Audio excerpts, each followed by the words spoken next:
Kaunti ya Machakos ikoretwo thiini wa itari ya kuongerereka ugwa ciiko cia ciana nini cia airitu kunyitwo kĩahinya.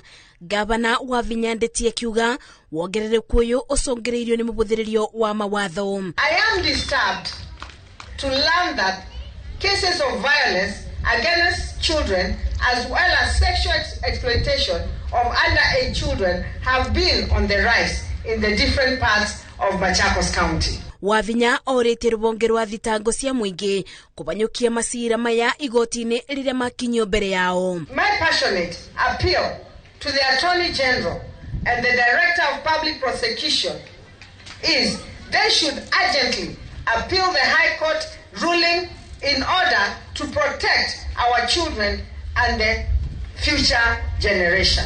Na rĩrĩ aruto mabingĩte thukuru aciari ni moritio gukorwo maitho mirerera-ini ya ciana ciao niguo itikage kugwa moko-ini ma ekinaĩ. I have directed the relevant department in my government to work closely with the children's offices in the sub-county levels as well as chiefs and village elders to deal with this menace of sexual exploitation of our children.